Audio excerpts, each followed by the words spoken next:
morning from Tengboche. We reached here yesterday afternoon. It was very cold yesterday, so we stayed indoors most of the time. We did get a glimpse of Everest and Ahmad Ablam and the whole massif yesterday from Namche after leaving Namche itself, but the view here is even better, and we're expecting even better view going up. It had been my long dream someday to reach Tengboche monastery, and it's right here. One thing that I'd like to talk about is the fact that today is day 10. The last 10 days I've hit the bed. This is very cultural to all the treks I've done, which is hit the bed on time. And when I say time, I mean absolutely before 8 p.m. I think the latest I've gone to bed during a trek is 8 p.m. and I seem to see a clear difference in how going to bed early and waking up early can have. Also, in this part of the world, waking up early means getting the best views also, so that is definitely there. But I will try and take this habit back to Kathmandu and try and hit the bed before 8 p.m. like I did here the last 10 days, and see how that affects my mindset in the city. I'm quite sure it'll be challenging, because here normally I have dinner by 7 and by 8 I am out, and I'm getting a hang of talking on the camera. This will also be something that I will have to get used to going back to Kathmandu if I want to continue doing this and be successful at making good videos. Then talking to the camera is a must acquire skill. Let's talk about the cost. The cost of coming here, I would say, if you can drop a few thousand rupees per day, and depending on how many days you're planning to stay here, you know, and with some contingency fund as well, if you don't have the right amount of money to come here, this is not going to be a trip for you, because this is one of the most expensive treks in Nepal, and there is a reason for it. We're going very up high, you know, we're going 5,100 meters. We will be sleeping at one point at 5,100 meters. So getting supplies to this kind of a location is challenging and requires manual labor. Thus, it becomes expensive also. To the young entrepreneurs out there, you know, if you get a chance to travel, not everything is, you know, has to, like Amun said as well, work with equity and work with the experience, work with the chance of gaining knowledge and perspective. And traveling is like even better than reading a book. The training that we're planning, the whole trip why we did this is to sort of be able to design a training that we can conduct and execute at least a few times a year, so that we can also come back, recharge, and also be able to help other people. But it's more about helping people discover their true self, their true inner self, and what a teacher or a coach or a guide does is only help you move into that journey, so help you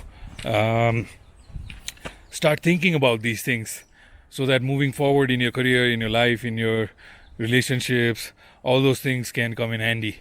And just knowing yourself better is, I think, a big hurdle that young people will face, because you transition into the real world, you try to get into business and careers, and people get lost and people get derailed.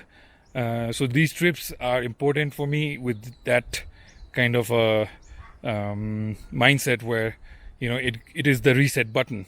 Even Chhitiz, he said he uses internet for 8 hours a day. We just transitioned from using 8 hours of internet a day to walking 8 hours a day. So, and let's find out how that experiment helps us find more about ourselves rather than looking at other people's pictures and, you know, trying to think of what you want to be in terms of what the world is portraying themselves to be. You are trying to emulate other people, but who the fuck are you? Yeah.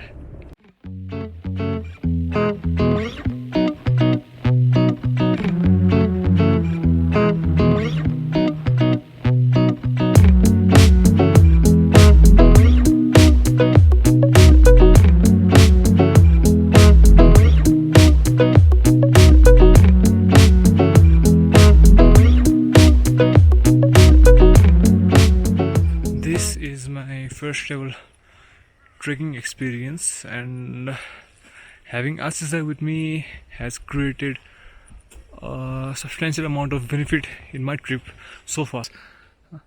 Actually, as he's an experienced traveler, he knows when it is going to rain, when it is not going to rain, and that's a fact.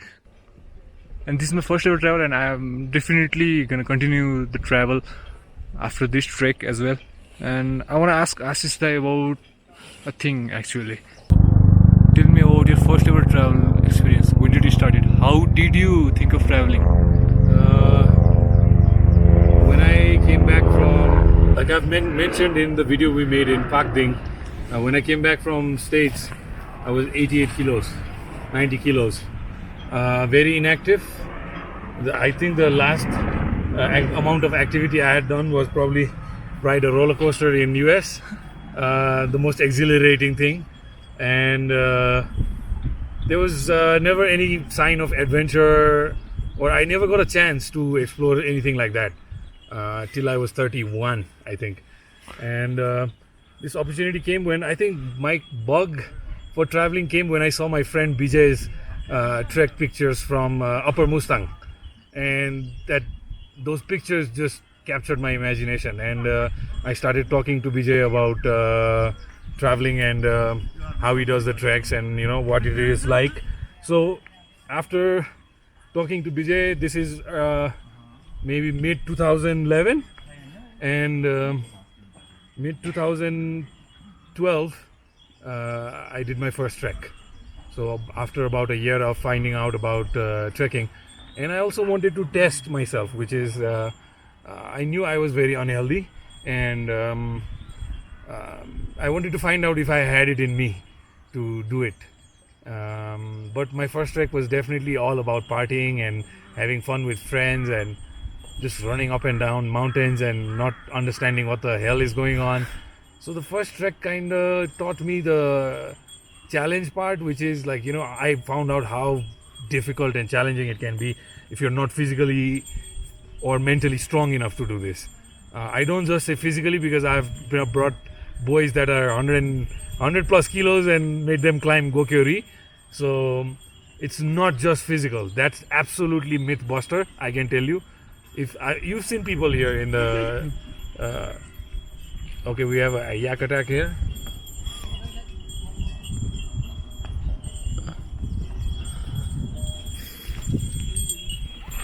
Okay, no yak attack.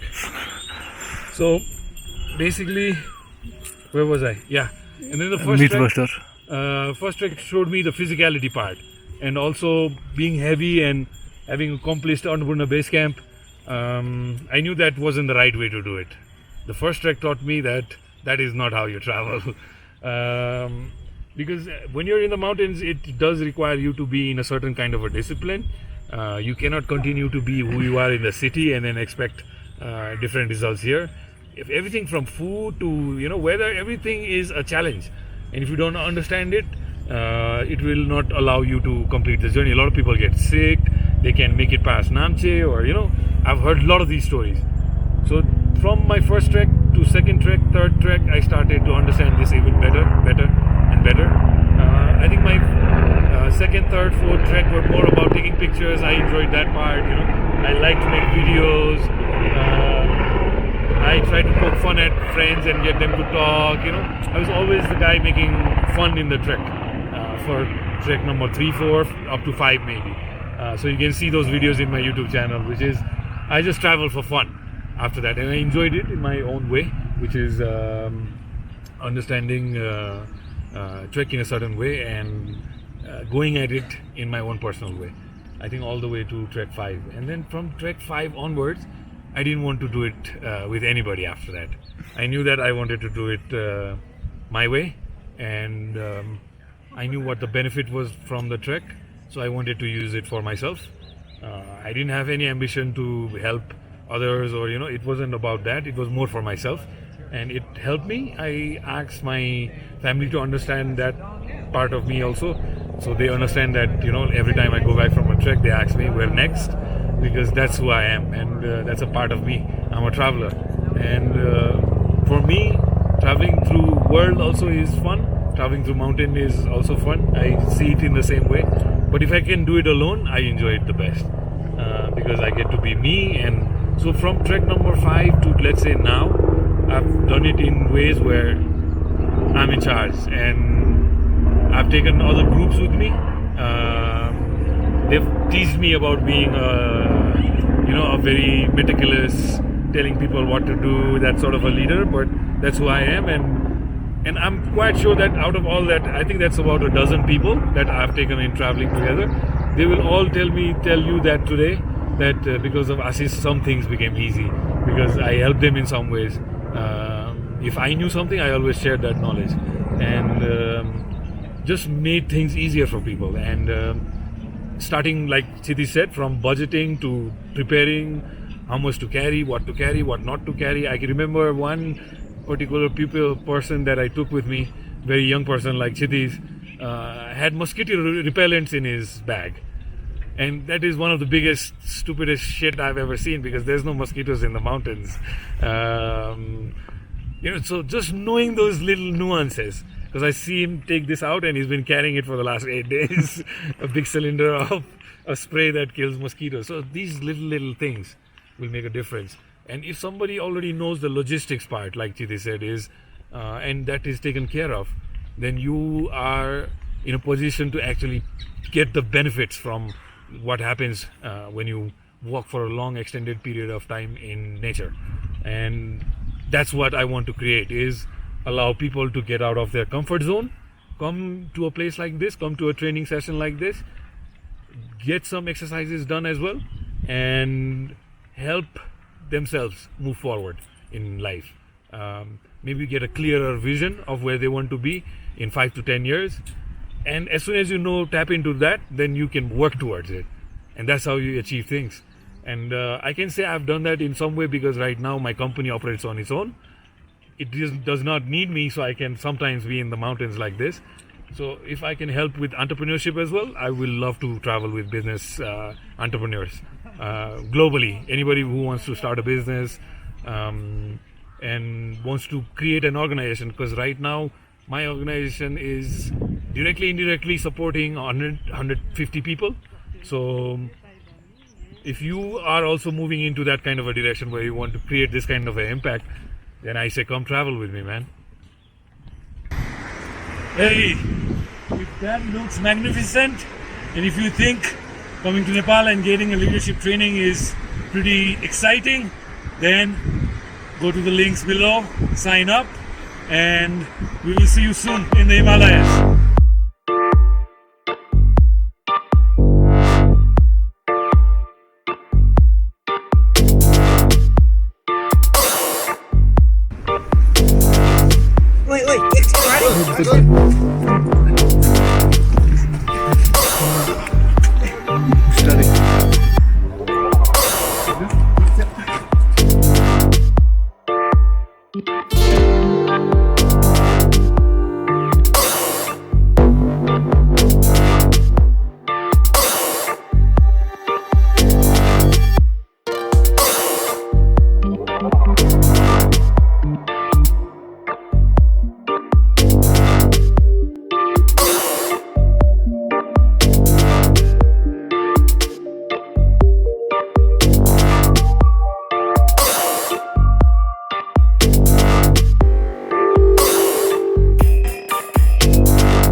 We are now arriving at Tengboche village, and it took us how many hours? 7 hours from Tengboche. We took a lot of stops for making videos and taking photos, and it's quite cold out here. The village seems quite laid down right now. And Ashish, carry on with the vlog. We are at 4,400 meters. This is the highest Chhitiz has been. Yes. He's coping well. Yep. Get a good night of rest. Yep. And we'll go higher. Higher. 1200 meters. Namaste. 1200 meters higher than this. This whole trip I've been trying to take photographs of yaks, and finally today I did it. And Dhruv witnessed it. Yeah, How's the photo, man?